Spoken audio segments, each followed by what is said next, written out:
Buenas noches a todos. Gracias por acompañarnos nuevamente en este ciclo. El agradecimiento a Mario Vergara por haber aceptado la invitación.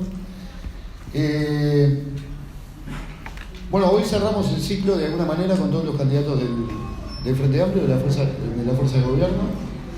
Estamos muy contentos que ello haya sucedido.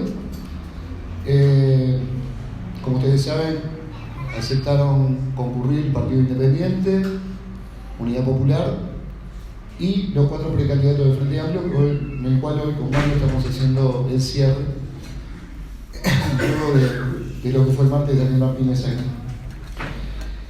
El agradecimiento a Mario especialmente porque, por este motivo que digo, no me parece un tema menor que todos los candidatos de la fuerza de gobierno hayan estado presentes, sobre todo porque son las más sometidas sin duda alguna a cuestionamientos o a preguntas.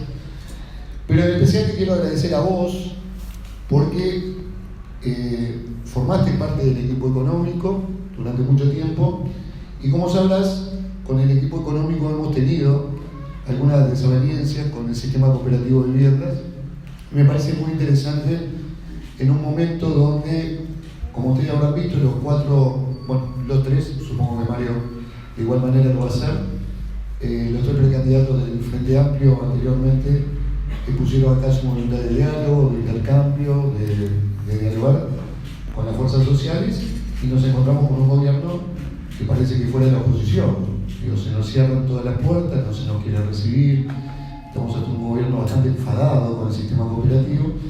Entonces, en ese sentido, yo quiero marcar de forma particular el agradecimiento a que Mario esté sentado acá, con el cual seguramente tenemos varias preguntas para hacerle y seguramente varias respuestas para darnos. Así que, entre todos, te damos la bienvenida y muchísimas gracias por estar.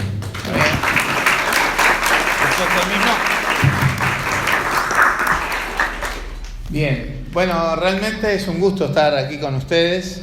Había habido un poquito de confusión de convocatoria porque habíamos tenido una reunión anterior en una cooperativa de viviendas allá por Malvin Norte, ¿no? Y que había, me llamó María Elena. Ahí está, compañeros de FECOBI, compañeros, también había personas de FUCBAM. Tuvimos una conversación muy interesante y cuando viene la invitación de parte de ustedes, por supuesto que con mucho gusto íbamos a participar. La idea, creo, no sé, quizás sea dar una especie de pantallazo político de cómo estamos viendo un poco la situación político-electoral, tanto a nivel nacional como a nivel del Frente Amplio. Y por supuesto después entrar también en temas más puntuales, más concretos, para los cuales prometo algunas respuestas sí y otras no, porque uno no tiene por qué tener todas las respuestas. Nosotros tampoco todas las preguntas. No, está claro. Y además, en primer lugar, quiero dejar en claro que yo integré 13 años y medio de manera ininterrumpida el equipo económico, la mayor parte del tiempo en el Banco Central, que obviamente es un área que no tenía mayor contacto con el tema de vivienda y cooperativas, pero en todo caso desavenencias con el equipo económico es desavenencias con el gobierno, porque la política económica no es la del equipo económico, es la de los gobiernos del Frente Amplio. Y además, históricamente el relacionamiento en las áreas de vivienda siempre lo lideró el Ministerio de Vivienda, como corresponde. Sí aclaro desde ya el tema de que como una forma de ver la política y de hacer política, yo creo que en la medida que se mantengan los parámetros de respeto, el diálogo siempre tiene que estar abierto. Y por lo tanto, no conozco en detalle ahora los vínculos con el Ministerio, que son complicados, etcétera, y obviamente no me corresponde opinar ni juzgar. Pero reitero, como filosofía, desde mi perspectiva, es que en la medida que se mantengan parámetros respetuosos, el diálogo siempre tiene que estar abierto. En fin, tenemos un proceso político electoral por delante que es duro, la elección está peleada, pero va a depender de lo que hagamos todos y cada uno de los frente amplistas en este proceso. Reitero, yendo a hablar con cada frente amplista, necesitamos que todos voten en junio y por supuesto que todos trabajen y voten para la elección nacional para llegar al cuarto gobierno. Como verán, un poco de manera adrede no entré en los temas específicos de vivienda, porque me imagino que quizás ustedes tengan preocupaciones focalizadas en el tema, y bueno, me gustaría en todo caso hablar de ese tema y también que me ayuden Daniel y Fabiana, porque hay muchas cuestiones concretas y específicas de procesos que uno vivió o no vivió, pero que no necesariamente domina, ¿verdad? Uno no tiene respuestas para todo. Que bueno, que creo que un poco las encauzaríamos en función de las preocupaciones que ustedes puedan plantear. Así que les agradezco la atención y obviamente la palabra ahora la tienen ustedes. Gracias.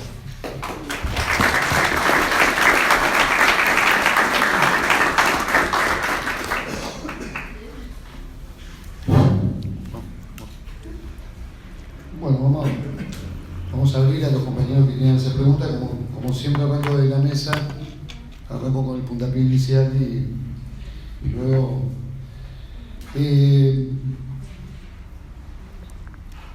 quizás cuando hoy mencioné, Mario, el tema del equipo económico y el tema del relacionamiento de las cooperativas con el Ministerio de Vivienda, que es correcto, también es cierto de que hay una porción muy importante del sistema cooperativo que pertenece al Fideicomiso 1, el Banco Hipotecario, de la cual hay mucha cooperativa acá, que provienen de aquella época con un montón de dificultades propias de aquellos tiempos también, donde luego con el triunfo del Frente Amplio, es cierto, comienza a regularizarse, sobre todo a partir de lo que es la reglamentación 2008, el impedimento del Banco Hipotecario de otorgar préstamos a personas jurídicas y luego, bueno, la canalización a través del Ministerio de Vivienda de todo lo que sean los préstamos. Quizás cuando me refería al Ministerio de Economía me refería fundamentalmente a lo que tiene que ver con las cooperativas del Fideicomiso 1.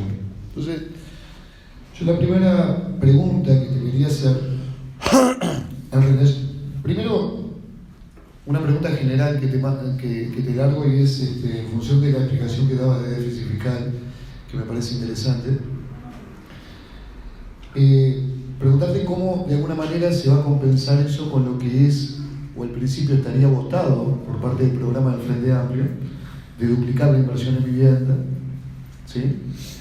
De rever de alguna forma el tema de la unidad reajustable o poder estudiar, digamos, un poco más a fondo la situación que ha generado endeudadores. Vos estás saltando porque han dialogado contigo endeudadores. Y el tema de lo que es la reivindicación del sistema cooperativo del 2% de la tasa de interés.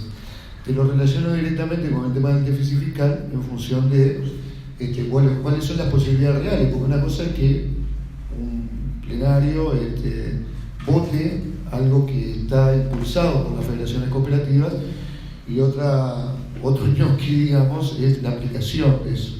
Eso como primera pregunta. Te la relaciono la otra fundamentalmente. Está muy bien.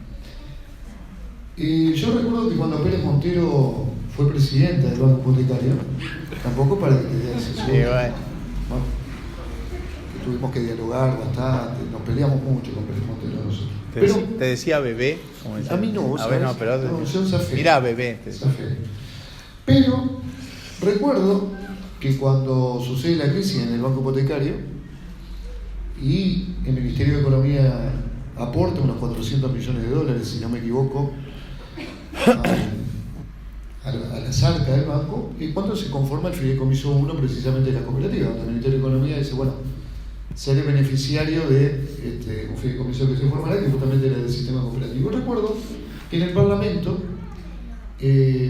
ante la pregunta de Raúl Sendica o Raquel Barreiro, no recuerdo bien, que estaba en la Comisión de Vivienda Pérez Montero, dice, bueno, pero ¿cuánto realmente es lo que vale el fideicomiso? Le dice, bueno, lo que vale, o la cuenta que tenemos es $400 millones, pero lo cobrable es 80. Esto te lo pregunto, ¿sabes por qué? Porque en aquel momento el Frente Amplio de la oposición compartía con nosotros de que los precios de esa vivienda estaban totalmente inflados, de que se habían quedado con la guita un montón de pasamanos, entre ellos nombres memorables como los de Julián Pereira y demás.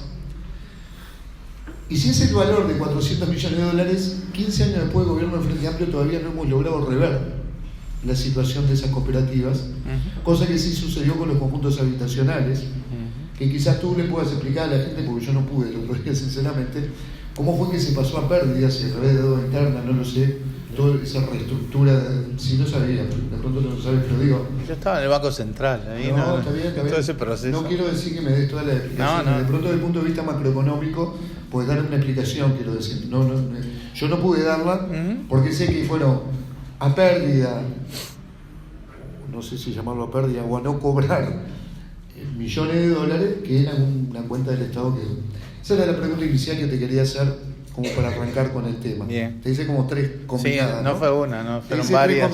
Te hice 3 combinadas. Pero creo que estaría bueno recoger más inquietudes y... Perfecto. ¿Habrá algunos compañeros que se animen? Bueno. ¿Ya? Muy bien. Buenas. ¿Tengo que soplar primero? No. Eso lo hago yo nada más para Bien. Que trabajaba haciendo botellas. Trabajaba en Burger. Primero que nada por estar acá. Yo lo que quería era hacer un recuento un poco de mi vida personal, como para ejemplificar algo de lo que estábamos comentando ahora, vinculado con varios eventos que tienen relación con los últimos 14 años. Lo primero es que tengo un hijo de 14 años que nació en enero. Lo segundo es que el Frente en marzo empezó el gobierno, 2005. Y yo en mayo del 2005 me mudé a una cooperativa. Llevo prácticamente 14 años sin poder pagar en condiciones normales la cuota por toda la problemática que tenemos. Y yo creo que es una situación que es bastante común, por lo menos a todos los que somos fideicomiso 1, es la situación que tenemos. Y no es porque no queremos pagar, porque además te agrego una categoría más de militante o votante del Frente. Lo más probable es que te vote a vos ahora y seguramente al Frente en octubre. Cállate, que está diciendo las cosas bien. Estamos los convencidos, estamos los desencantados y estamos también los convencidos desencantados. Sí. Hay cosas que no se pueden entender, no podemos estar 14 años con déficit fiscal y todo lo demás y teniendo plata que tendríamos que estar cobrando sin cobrarla. No tiene explicación.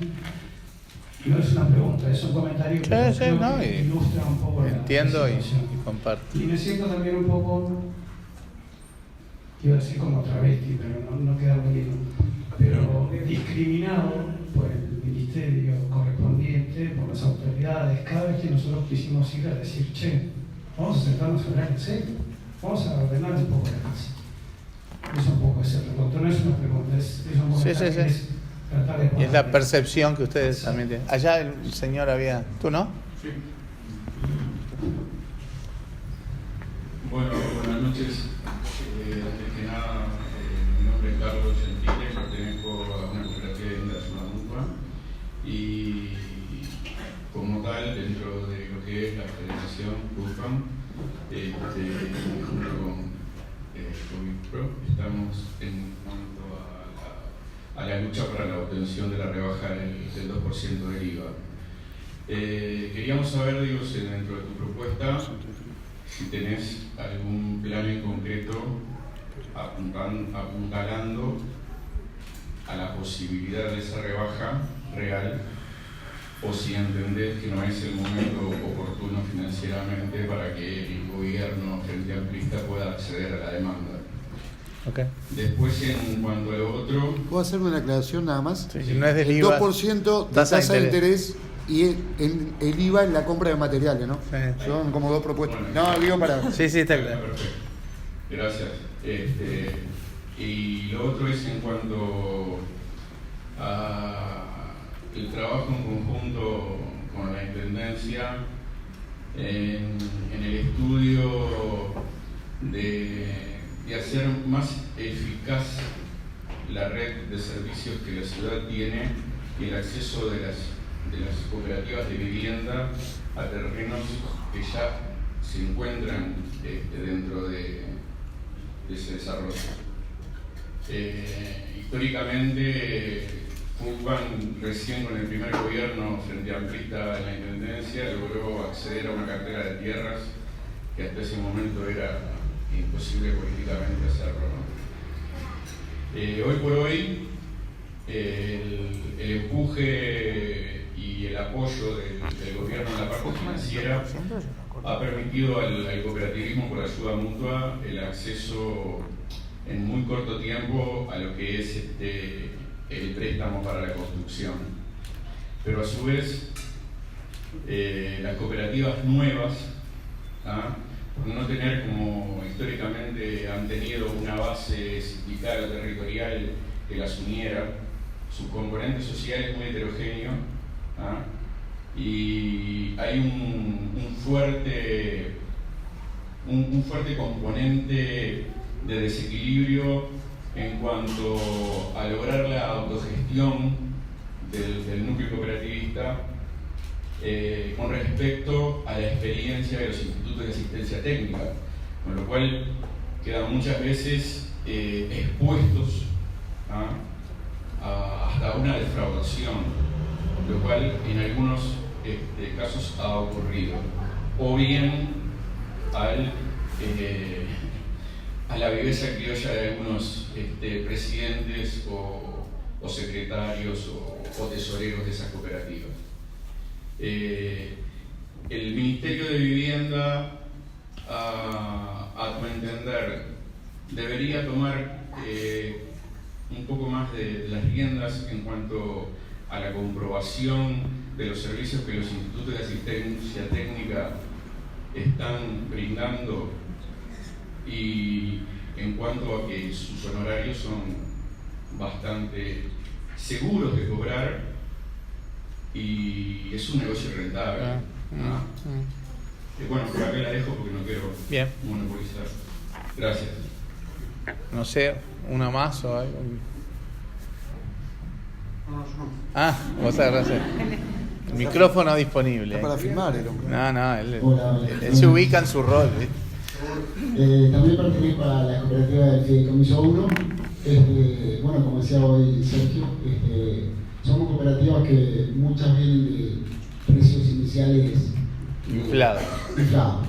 Y que en todos los 3 periodos de gobierno del Frente Amplio no se les llegó una solución. Ni siquiera una instancia de negociación, la del 2008, es una instancia de negociación que dé solución a este tema. Hoy, cuando hablaba de la aguja esa, digo, la cooperativa de vivienda, el presupuesto interno, el presupuesto nacional, creo que el 0,1%, nada. No, son casi 0,4%. Casi 0,4%, nada. Aún, pero ni siquiera eso, digo, como política de recupero, buscan la intimación, las citaciones de exclusión, siendo casi inconstitucional en el sentido de que lo que estamos defendiendo es el derecho a la permanencia de la vivienda. Entonces, digo, lo que queremos es lograr una instancia de diálogo que nos permita pagar lo justo. Eso era lo que nos llevó a afiliarnos a IPRO y lo que hoy mantenemos con 3 periodos de gobierno, con una deuda generada en un periodo previo a los 3 periodos de gobierno, que no se pudo solucionar. Creo que a eso nos apuntamos, buscar una solución de fondo que permita, no estamos pidiendo la exoneración, estamos pidiendo regularizar, que no nos lleguen intimaciones, es decir, eso, básicamente eso. Una solución de fondo que permita retomar los pagos sin multa, mora, recargo, por lo menos con precio acorde a lo que es lo real. Básicamente eso. Digo. Hoy por hoy, quiero ver una cosa, hoy por hoy, a partir de estos acuerdos que tuvieron con la ANB, estamos en una cesación de pago, por lo cual la ANB no recibe nada de nosotros, cada cooperativa en su interna reglamenta cómo hacen los pagos, y eso tiene una dificultad interna. Entonces, queremos buscar una solución de fondo. Básicamente eso. Gracias. Bien. Sí. Buenas noches y gracias por la asistencia. Ayer tuvimos una reunión de la comisión directiva y una señora expuso una inquietud. Y es que ella entró en el 11 a nuestra cooperativa, salió una persona y entró ella con matrimonio. Ella es escribana y pudo sacar bien los datos de su deuda en el 11. En el 11, una vivienda que inició el préstamo con algo así como 3.200 UR de aquella época, no me fijé el valor. Ella sí hizo todo y prácticamente en aquel momento la deuda que tenía por todo concepto ya andaba en los 300.000 pesos. Dólares. Hizo una casa un apartamentito de 3 habitaciones, pequeña, poniendo la cama, hay que andar casi recostado a la pared. Es digna, está bien construida, no decimos que no. Hemos logrado hacer una comunidad estándar, pero en el 11, yo calculo que en estos 7 años, con el aumento que tuvo, debe andar la deuda picando los $500.000, capaz que menos, No creo. 400, 350. No, está bien. Sí. Te lo estoy escribiendo. Para lo que hoy por hoy 7%. está por encima totalmente de lo que uno, si pudiera pagar, pudiera llegar a entrar en una vivienda. Una vivienda más o menos de las que están en el mercado, anda por los $2.000 el metro cuadrado. Las nuestras andan entre las 55, las de 2 habitaciones, y esta tendrá 65, es 65, no llega a 70. Entonces, si manteniendo todo el sistema de recupero que se plantea, fideicomiso 1, después el 3 por las cuotas no impagas, después otro fideicomiso para los intereses, todo eso, ¿alguien puede plantear seriamente que eso es algo a recuperar? Yo le planteo, porque están llegando a algunas viviendas intimaciones de pago con desalojo. ¿Qué va a ser? ¿Y cuánto era la deuda original? 3.200. No. Es 3.200 UR. 3.200. Sí. Bien. Vamos a...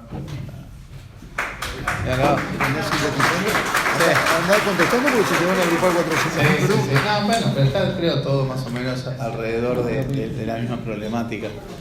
En primer lugar, no, es información, sí. No, mirá que en materia de cooperativa tú me actualizás números. La problemática, si bien es diferente, en la cuestión financiera también lo hablamos con la gente de los deudores del banco hipotecario y demás. Ahí hay un tema que es de difícil solución, que es el tema de cuando vos tenés un préstamo a 30 años, ¿qué moneda usás? Y claro, si nos paramos hoy y decimos, qué horrible la UR, si te parás unos años atrás y si la tenías en dólares, era horrible estar en dólares.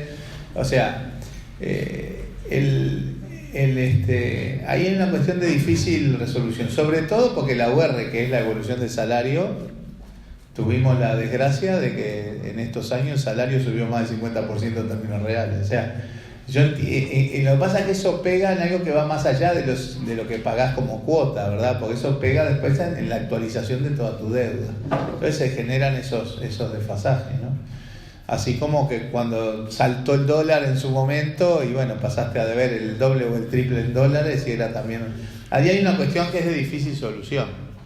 Lo que claramente uno no puede hacer es decir, bueno, mira, el rato que me conviene la UI, poneme UI, el rato que me conviene el dólar, poneme el dólar, el rato que me conviene la UR, poneme la UR, esas cosas no pueden funcionar así. Yo quiero hacer algunas cosas genéricas. Primero, yo promesas no voy a hacer ninguna. En segundo lugar, y mucho menos promesas cuantitativas. Yo creo que estamos en un mundo en donde nadie sabe cómo va a ser dentro de 5 años. Entonces, mucho menos ponerle números a muchas cosas. El programa del Frente involucra alguna, ¿no? Como decís vos, la duplicación del tema de vivienda. Vos me preguntabas sobre la factibilidad. La factibilidad de las políticas públicas, sobre todo las que implican inversión, subsidio y demás, van a estar condicionadas a la resolución de las cuentas públicas. O sea, Si nosotros no logramos corregir el déficit fiscal y si no logramos hacer una buena adecuación del sistema de seguridad social, la situación financiera del Estado va a ser cada vez peor y la factibilidad de todas las políticas que puedan implicar en el terreno productivo, social, es mucho más complicada. O sea, resolver las políticas tiene como prerequisito ordenar las cuentas públicas. Capaz que suena tecnocrático esto, pero no, ustedes en su casa estoy seguro que saben que no se meten en hacer más gastos, sino tienen un poquito ordenadas las finanzas. Bueno, el Estado es lo mismo, y además es la plata de todos. Y no se puede inventar, ¿no? Es como la ley del artillero. Yo creo que es muy importante que en el programa del Frente se haya incorporado este objetivo, porque creo que lo que da es una lógica de prioridad que de repente en otras instancias no tenía. Pero para poder hacerlo efectivo hay un prerequisito, que es que el Estado tenga la capacidad de hacerlo, y eso pasa en buena medida por ordenar las cuentas públicas y corregir el déficit. El otro que quiero decir de manera más también genérica es, en el sistema de vivienda, yo creo que el Frente Amplio ha hecho una reforma institucional en la dirección correcta. Como decía hoy, el Ministerio de Vivienda era un ministerio de segunda o de tercera, de quinta, no tenía roles bien definidos, había confusión de roles. No había el tema es que históricamente el Ministerio de Vivienda era el Banco Hipotecario. Y el Banco Hipotecario, yo sé que mi amigo Eduardo Mayoli a veces no le gusta mucho que yo diga estas cosas, porque tiene su corazón en el banco, y lo entiendo perfectamente y lo respeto. Claro. Ahora, el banco originariamente tenía un montón de roles que confundían su rol institucional, porque construía, financiaba promotores, subsidiaba a través de la cuota, era un gran canalizador de clientelismo político. El 40% de los créditos que daba el Banco Hipotecario los daba directamente el directorio, prácticamente sin mirar un papel. Es más, en el 2002 todo el mundo se acuerda de los 4 bancos privados que quebraron en el 2002. Bueno, el gran banco quebrado en el 2002 es el Banco Hipotecario, que en su dimensión era más grande que los otros 4 bancos juntos. Y eso es porque tenía todo, digamos, incluso en el terreno financiero. El Banco Hipotecario se financiaba con depósitos a la vista de la gente y financiaba cosas a 30 o 40 años. O sea, totalmente descalzado, no solo en la moneda, sino también en los plazos. Pero, y en las tasas, desfasado, tenía que pagar en los depósitos, que después obviamente. Entonces era una empresa constructora, era un canalizador de subsidios, era un ámbito de clientelismo. O sea, bueno, esa es como la sopa cuyo único resultado posible es la quiebra. Y fue lo que pasó. El Frente Amplio llega con un banco hipotecario cerrado y con un ministerio muy débil. Y la reorganización institucional implicó fortalecer al ministerio en su rol de gestor, de rector de la política de vivienda, y quitar de hecho al banco hipotecario todo un montón de roles de políticas que no le corresponden a un banco, sino que para eso se generó la Agencia Nacional de Vivienda. Es como el brazo ejecutor de las políticas de vivienda, que incluye subsidios a los alquileres, subsidios a las cuotas, financiamiento de viviendas de sectores sociales, ¿no? En fin, todos roles que antes estaban confundidos, y también en administrar todo el agujero, entre comillas, que tenía. Cuando el banco hipotecario cierra, la morosidad del banco hipotecario era del 70%. Eso es lo que generó también todos estos fideicomisos, que eran todas situaciones problemáticas, ¿no? Que justamente la tercera pata de la reforma, que era reabrir el banco hipotecario, pasaba por limpiar, entre comillas, el funcionamiento del banco, y por eso es que se pasan todas las situaciones que se entendieron más problemáticas por la vía de fideicomisos a la Agencia de Vivienda. O sea que ahí hay una reorganización institucional que yo creo que ordena los roles. El banco hipotecario de a poco fue abriendo y dando con montos limitados, porque dependía de cómo fuera evolucionando la cantidad de préstamos que podía dar, etcétera, etcétera. Y eso ha avanzado bien, al punto tal de que hoy el banco hasta tiene la chance de financiarse emitiendo deuda pero lo hace con lógica de largo plazo, ¿no? Coloca títulos a largo plazo para financiar préstamos de largo plazo, no como antes que se financiaba con los depósitos a la vista de la gente. Después se han avanzado algunas políticas en materia de vivienda, ha habido construcción, ha habido toda esa política de subsidios. Es cierto que ahí hay como una franja, y capaz que acá tenemos un poco la parte de la problemática, ¿no? Vos tenés que hay cosas que favorecen, o mejor dicho, permiten el acceso a la vivienda a la gente que tiene ciertas condiciones económicas, y las políticas públicas que básicamente apuntan al sector más bajo, más vulnerable en ese sentido. Y es cierto que hay como una franja ahí en el medio, que no es ni la gente más pobre, ni la gente que financia cómodamente su vivienda, que queda un poco en medio de estas cosas. Otro tema ahí es el vínculo con el movimiento cooperativo. Yo creo que también hay un antes y un después de los gobiernos del Frente Amplio en la relación con las cooperativas. Ya no hablo solo de vivienda, las cooperativas en general.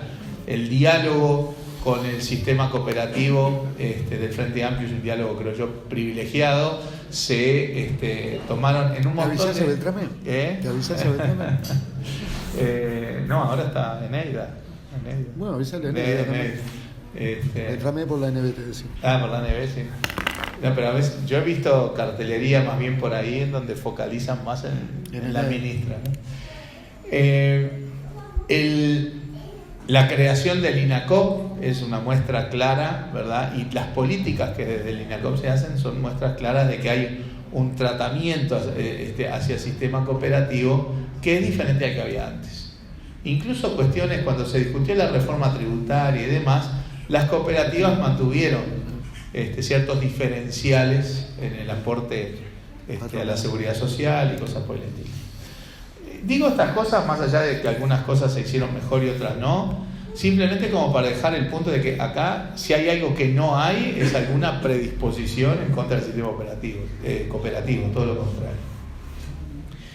En el caso, sí, cooperativas de vivienda, ha habido momentos diferentes y ha habido soluciones diferentes a colectivos diferentes, ¿no? Con FUCBAN también costó sangre, sudor y lágrimas, discusiones, movilizaciones, desavenencias, como decís vos, muy elegante lo tuyo. ¿Viste? Fue fino. Fino, claro.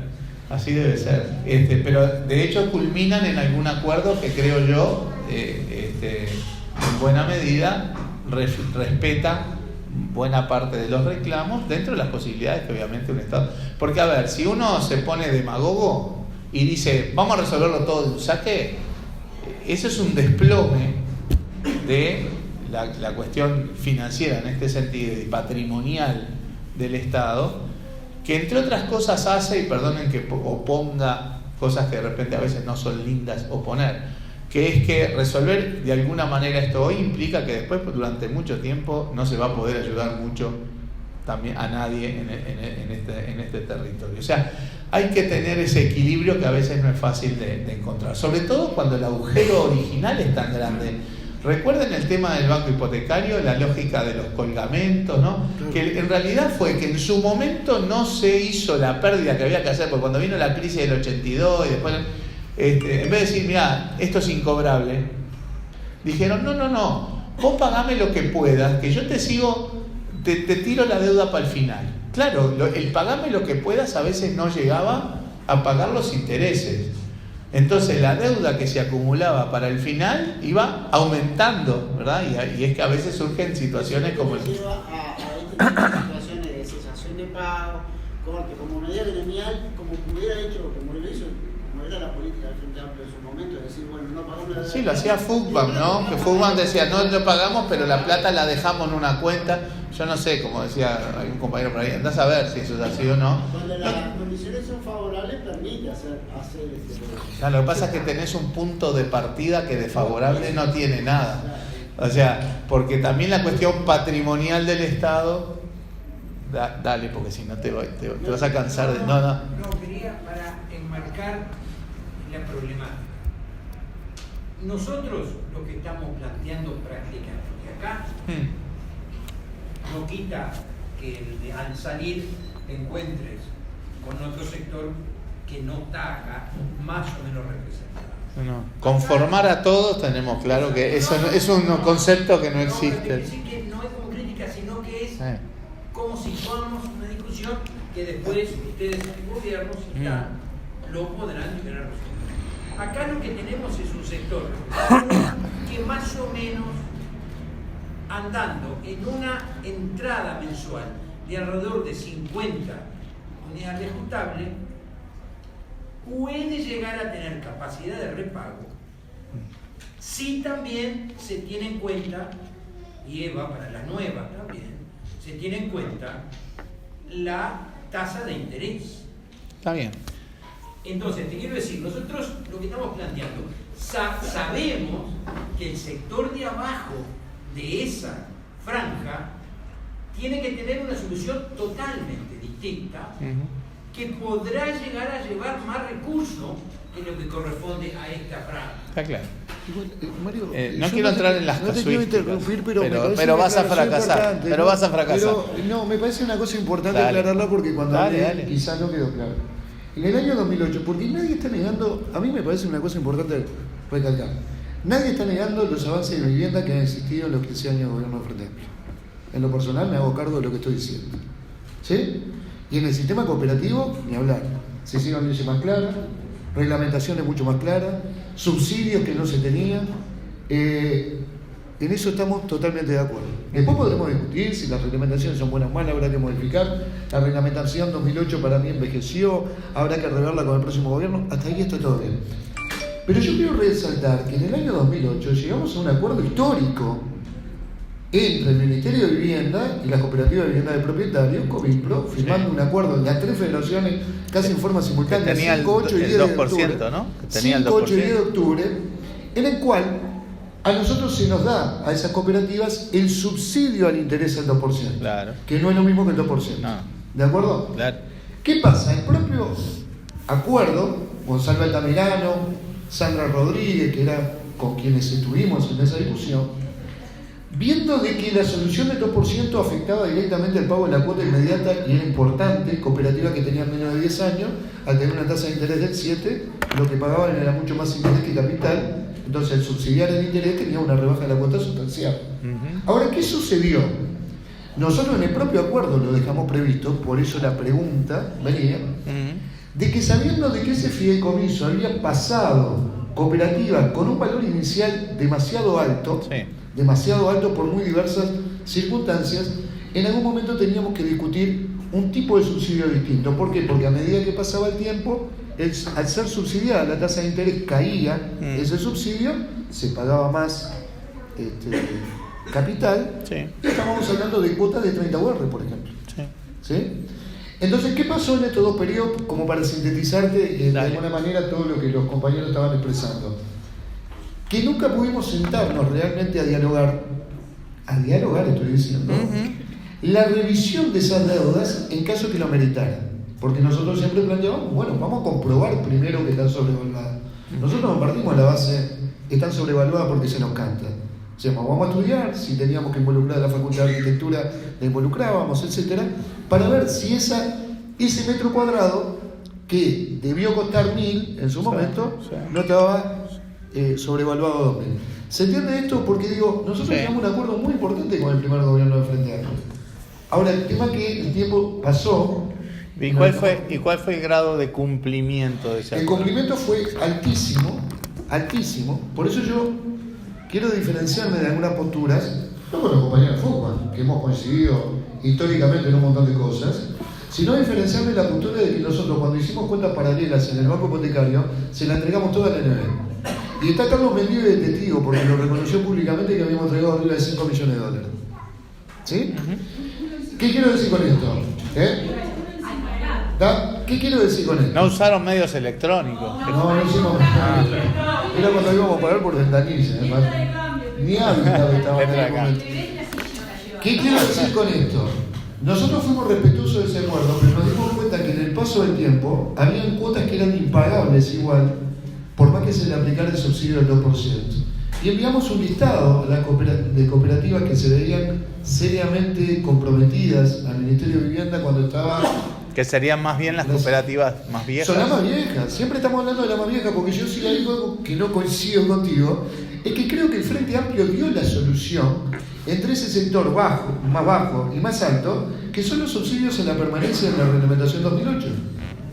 ¿Se entiende? Sí. Lo que pasa es que... Igual creo que hay una franja... Hay una franja importante que está por encima de porque lo que vos decís solo las cooperativas. Por Por supuesto, fuera de las cooperativas hay una franja que Totalmente de acuerdo en eso. En eso sí estoy totalmente de acuerdo. Porque estamos involucrando a miles de deudores hipotecarios que de pronto están sin nada en ese caso y están en esa franja. Pero independiente de eso, lo que te quería decir, como para centrarme un poco la cosa, es que en el caso de la cooperativa del Fideuno hay una falta de reflexión colectiva de cómo arribar a una solución y que lo único que provoca, porque cuando vos a partir del 2008 aplicás subsidios, que está muy bien y estuvo muy bueno, hay 10 años para atrás que no se aplicaron subsidios y pasamos con la reglamentación banco hipotecario de colgamentos impagables. Y eso está cargado a la deuda. Entonces ahí es donde creo que sintetiza un poco, no sé, lo que ustedes también... Aclaraste, lo de sintetizar, yo tengo un concepto diferente de síntesis. Pero... no, pero me parece importante. A ver, yo sí entiendo bien ahí el punto es, quizás los mecanismos o las formas de subsidios hoy no estén ayudando a resolver problemas, y eso quiere decir que a veces hay subsidios donde quizás no sea necesario focalizarlos en un lado y habría que pasarlo para el otro. Yo creo que el diálogo sobre esas cosas tiene que estar siempre abierto.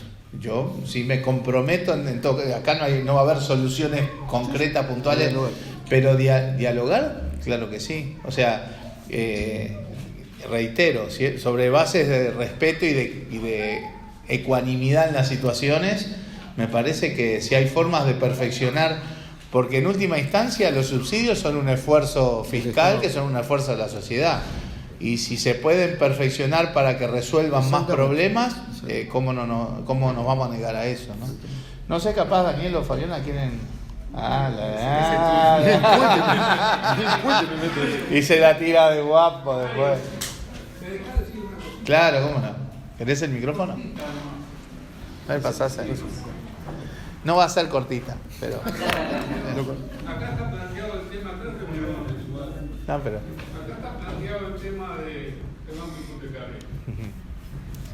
Recuerden Esto no puede ser la bueno. historia del banco hipotecario en épocas en que el gobierno no era fundamental.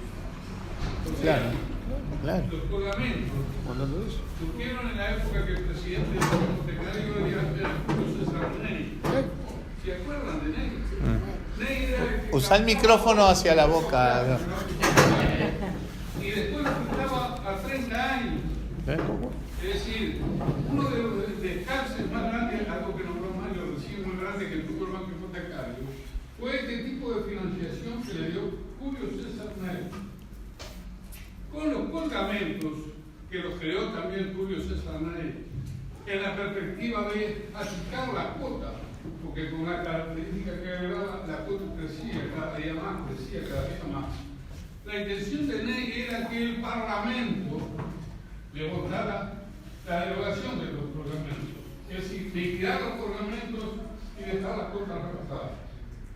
El Parlamento, que tampoco era con mayoría franquista, votó en contra de eso. O sea, que todo lo que viene arrastrando el banco hipotecario desde aquella época se genera en la realidad de hoy. Si a eso le sumamos el hecho de que se daba en la población la imposibilidad de pagar una cuota altísima, se generaba una acumulación de atrasos. Para el banco hipotecario, los atrasos. Él era jubilado. Era con todo su corazón y sí. En la medida que no podían pagar la gran valor, el dirigente de EU. Tampoco iban a poder pagar los atrasos que tendrían acumulado intereses de denuncia. Entonces, la situación del banco hipotecario, si a eso le sumamos la corrupción, porque nadie se debe olvidar lo que pasó con los hachas en el banco hipotecario, si a eso le olvidamos rodilla cara tú. que heredó el Frente Amplio un agujero negro, que creo yo, ahí tengo alguna discrepancia en este momento, pero creo yo que con dificultades hoy el Frente Amplio lentamente lo viene solucionando. Nada más que eso. Bien, gracias.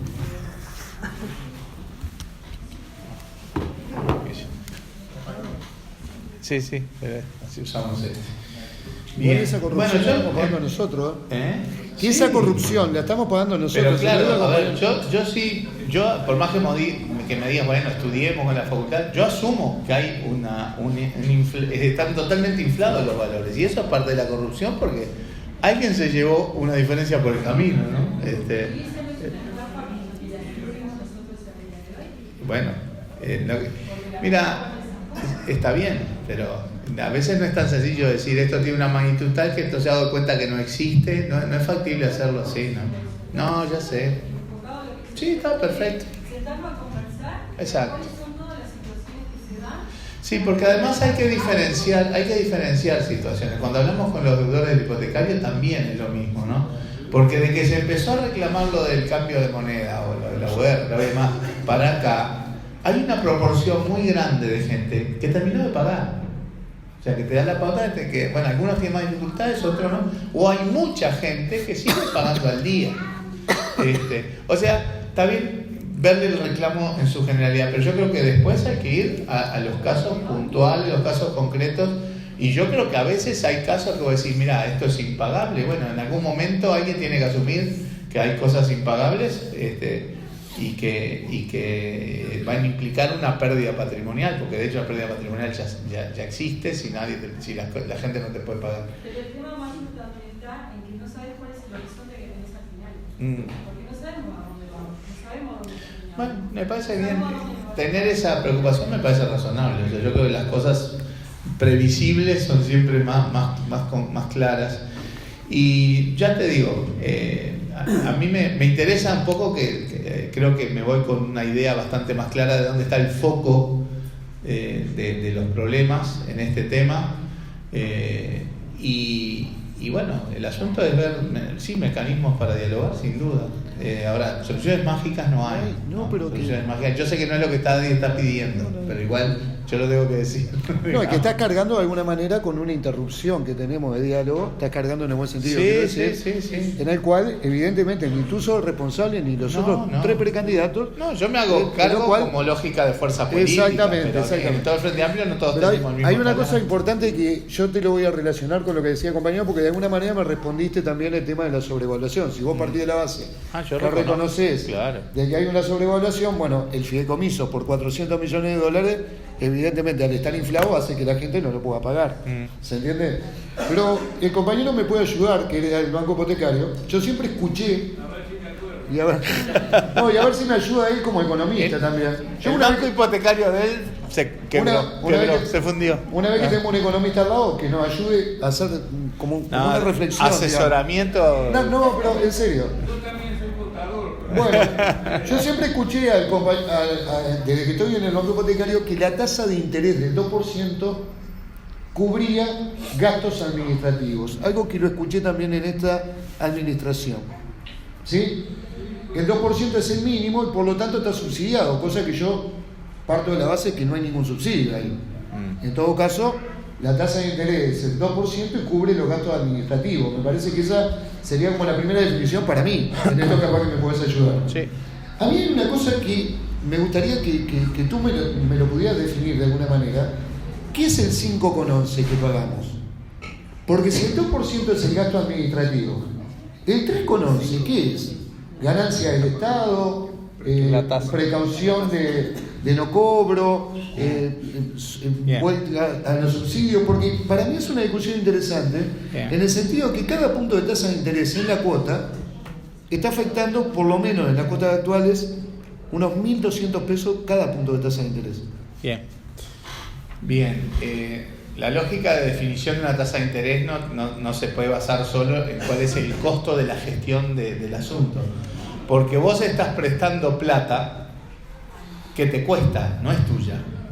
Entonces la referencia para saber qué tasa de interés tenés que cobrar es también a qué tasa vos te hacés de los fondos que prestás. Entonces el tema no es cuál es el costo administrativo de gestionar, eso se suma. O sea, si yo tengo que pagar un 3, 4, 5% de interés para recoger los fondos que te voy a prestar, y además tengo gastos administrativos y demás, y además también tengo que decir, bueno, en promedio espero que haya una incobrabilidad de tanto, que también la tengo que absorber. Bueno, esos son los componentes que integran al final la definición de una tasa de interés. O sea que decir, bueno, la tasa tiene que ser el 2 porque los costos administrativos son el 2, no.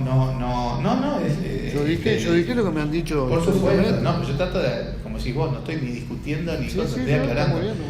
La referencia, la base de referencia para la tasa que vos tenés que cobrar es a qué tasa obtenés vos los fondos. Y hoy el hipotecario coloca títulos y demás y tiene que pagar una cierta tasa. ¿El Fondo Nacional de Vivienda? Porque los préstamos que nos otorgan, no sé, te hago la pregunta, los préstamos que nos otorgan las cooperativas es plata del Estado. Por eso. El Estado también se financia. El Estado coloca títulos a nivel internacional y paga X tasas de interés. Es la forma de financiar el déficit, sobre todo, ¿no? Pero el gasto público. O sea, la referencia siempre es la tasa a la que vos obtenés los recursos. Después, si le agregás otras políticas en el medio, subsidios, cosas, además, es una cuestión adicional. Ahora, si vos subsidiás en un lado es porque tenés que estar cargando más en otro, ¿no? Simplemente una cosa de explicación tentativa, de decir, bueno, ¿por qué la tasa es el 5 o el 7 en algunas cosas? Y bueno, se asocia a las tasas en que el Estado se financia.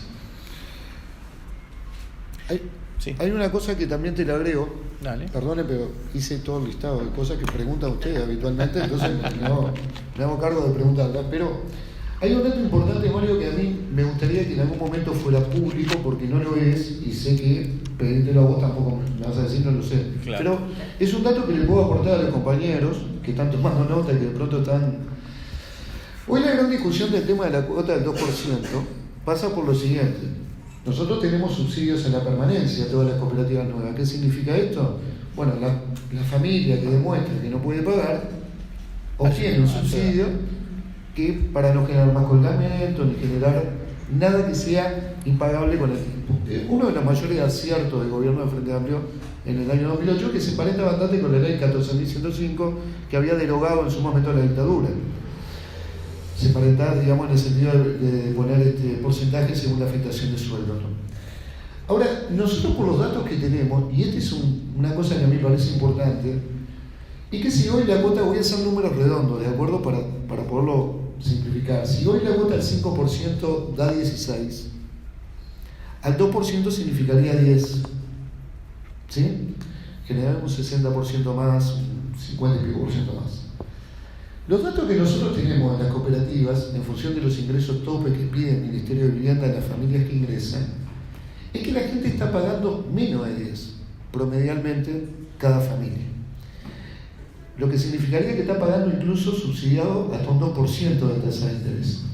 Entonces, la gran pregunta es que como esto sale de rentas generales, en teoría esto es lo que nos explica el Ministerio, ¿verdad?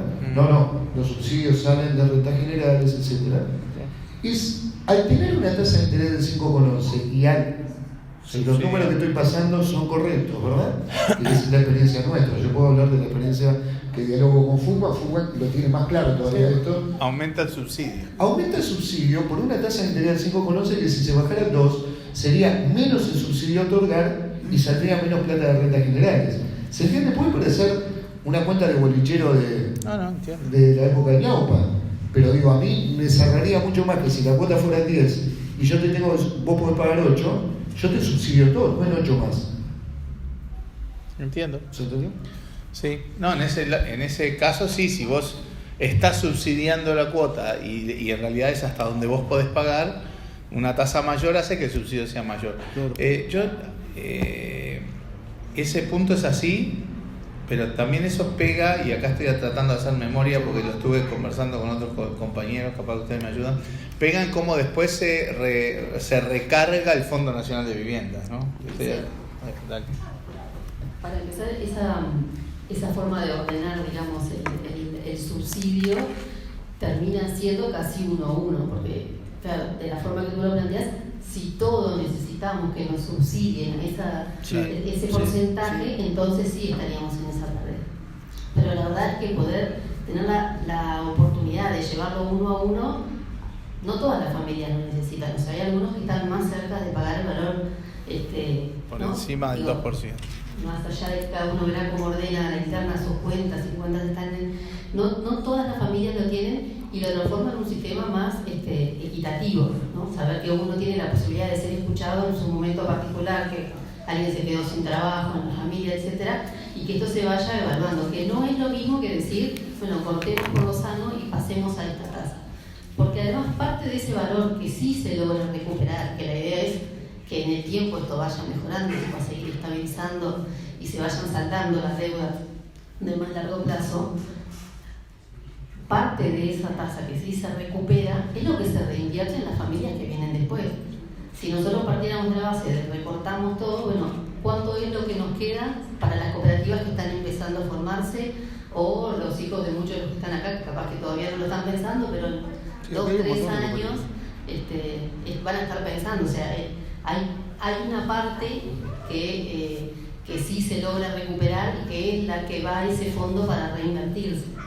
Entonces tenemos que ver de no hacernos trampas al solitario, más allá de que obviamente hay que atender las situaciones particulares y sobre todo a las que vienen con este atraso, digamos, de años de atención que lleva a situaciones más estrangulables. No planificar hacia el futuro pensando que recortar es la solución, porque hacia el futuro vienen muchos más que también necesitan de la vivienda y de las situaciones que el cooperativismo brinda. Yo mezclé, pero acá hay un montón de cooperativas que son nuevas y que tienen terreno recién, Digo, sí. para que sepan que en el público también tenemos un montón de compañeros que no accedían todavía a la vivienda. Cuando vos me decís lo de la trampa del solitario, digo... Perdóname, porque yo te doy vuelta. Dale. Si vos pagás lo mismo, Dale. y recibís, o sea, vos me decís, ¿por qué le importa al Estado lo de la tasa si igual me subsidia y yo pago lo mismo? En realidad no están así, porque algunos pagan lo mismo, pero otros no, que es un poco lo que aclaraba Fabián. Pero yo ahora te la doy al revés. Y si vas a pagar lo mismo, si te lo van a subsidiar, eso es un poco lo de trampas al solitario también. A ver, ese mismo me dijo algún día Gonzalo Altamirano cuando yo le dije que subsidiar cuotas de 30.000 pesos no era ético. Por lo tanto había que rever los saldos iniciales, porque a mí me parece que pedirle a la sociedad que nos subsidien cuotas que están sobrevaluadas, siempre hablando del fideicomiso 1 en este caso, nos parecía que teníamos que rever los saldos iniciales. Hablando de la reglamentación 2008, que eso es esta charla que estamos teniendo, los datos con los que contamos nosotros, capaz que estamos equivocados, por eso digo que bueno sería que fuera público estos datos, porque la ANEB no lo otorga, el Ministerio tampoco. Nuestras cooperativas, menos del 5% pueden pagar la cuota. Y más del 60% pagan menos del 2%. Entonces, yo te la cambio también. No nos estamos haciendo trampa de solitario teniendo una tasa de interés que nadie paga. Porque si, siguiendo la lógica de lo que tú planteas, diría, bueno, si la mayoría paga el 5,11, perfecto, estamos recuperando parte del dinero para cubrir. Bueno, claro, es la situación de las cooperativas que viejas, digamos, las que vienen a no, 2008, las que están entrando. 2008, yo estoy hablando de reglamentación 2008, que fue cuando el gobierno del Frente Amplio reglamentó el subsidio a la permanencia, y estoy hablando de esa reglamentación. Estoy hablando de todos los préstamos otorgados por el Ministerio desde el año 2008 en adelante, en este caso. Bien. En mi perspectiva, yo lo que estoy básicamente es tomando información, tomando la preocupación, así que yo en eso les agradezco. Y bueno, la clave obviamente está en profundizar en tema y tener marcos de diálogo. Para mí eso está fuera de discusión. Pero entrar como en más detalle y más cosas, la verdad que lo veo un poco imprudente. No, está muy bien. No es imprudente. Procedente. No, improcedente tampoco. Algo que no tiene no va a tener mayor resultado. No. Tampoco, no importa. Vamos a hacer una gran discusión a ver cómo termina el índice. Son datos que nos estamos aportando y que estaría bueno, una vez relevado, por lo discutir. ¿Sí? Ni hablar. Y me parece fundamental hablar sobre la información real, o sea que eso también me parece natural. Pero bueno, gente, yo les agradezco. No sé si hay alguien Ya saliéndonos de estos temas, yendo más a la política, cosas, si alguien quiere hacer algún comentario o algo, allá atrás tenemos. Yo soy nuevo en la cooperativa acá y estoy escuchando todo lo que dicen, todo bien con la cooperativa, pero yo creo que ustedes tendrían que centralizarse en mejor salario, más fuente de trabajo y bajar un poco los precios de las cosas, toda la canasta básica que está carísima. Yo laburo como negro y no da. Ya no se dice más eso. Venía bien. Hay laburo en el interior. Me tengo que venir acá y meterme en una cooperativa. Yo creo que acá a nadie le gusta estar en una cooperativa. Quisieran tener su propia casa, obviamente. Bueno. Pero es la verdad. La gente va a quiere poder comprarse un terrenito y tener una casa a su gusto. Pero yo creo que tiene que más centralizarse en eso y no tanto en otras cosas. Bien. Bueno, por supuesto cada uno puede tener su perspectiva, ¿no? Y yo creo que a veces la lógica cooperativa involucra más valores que solamente aprovechar el colectivo para hacer su propia casa, pero bueno, eso es una perspectiva de cada uno. Por supuesto que siempre vamos a trabajar para que haya cada vez más fuentes de trabajo y que los salarios sean cada vez más altos. En los 14 años de gobierno del Frente Amplio, durante 10 años hubo un aumento de 300.000 puestos de trabajo y en los últimos tiempos, por todo un montón de circunstancias que hablábamos, han caído unos 50.000. Nosotros tenemos esa preocupación de la caída del centro de trabajo. No nos hacemos la trampa de solitario de decir, bueno, 300 menos 50, creamos 250, que ya de pique son un montón. No, hay una preocupación, o sea que me parece bien que nos focalicemos en el tema del empleo y hay que trabajar sobre políticas, como hoy decía, de recapacitación y demás para que la gente no pierda empleos cuando está hoy en empleos que van a ir desapareciendo. Y en el tema salarial lo mismo, ¿no? La economía creció fuerte durante todos estos años y el salario real también, y cuando digo real es que creció por encima de los precios. Obviamente hay un país que se ha ido encareciendo, porque esto es un poco de manual en economía. Un país que crece, una economía que crece 16 años seguidos, naturalmente se encarece. Sobre todo cuando los ingresos de los hogares crecen a ese mismo ritmo. Los ingresos de los hogares en 14 años subieron más de un 50% en términos reales, o sea, por encima del aumento de los precios. Y me parece muy bien lo que vos decís, hay que trabajar en que haya más empleo. Si hay más empleo y más ingresos, va a haber menos dificultades para implementar cooperativas o para que la gente se busque la forma de financiar su vivienda. Creo que en eso también se ha avanzado, pero obviamente hay que seguir trabajando. Compañero, yo digo un poco para dejar liberado a Mario. No, yo soy un tipo libre. Es un tipo libre. Blanca dice lo mismo. El hecho de no tener aparatos que me respalden me hace mucho más libre. Se hizo que no escuchó, no importa. Esa es la de soy uno más. Soy uno más. No es distinto de cualquiera de ustedes. De verdad. Porque ya llevamos 2 horas, sabemos que las campañas electorales son complicadas para todos, el cansancio se acumula. Nosotros de verdad, a pesar de que te peleamos un poco con todos los datos, estamos sumamente agradecidos que hayas venido, de verdad, con tus compañeros.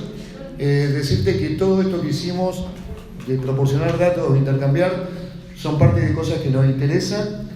De alguna manera corroborar, porque podemos estar equivocados. Siempre le decimos a los precandidatos que estuvieron acá, nosotros tenemos una disposición tal del diálogo que estamos dispuestos a discutir en lo que estamos equivocados, porque podemos estarlo y a veces el confrontar datos, confrontar cosas nos viene muy bien.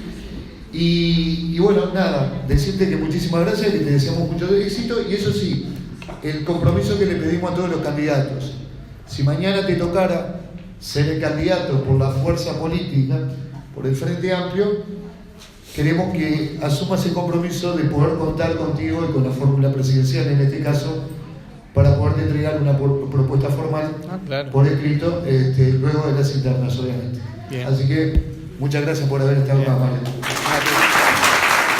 Le agrego un compromiso, que es que, llegado el caso que sea presidente, las puertas del diálogo van a estar siempre abiertas. Gracias.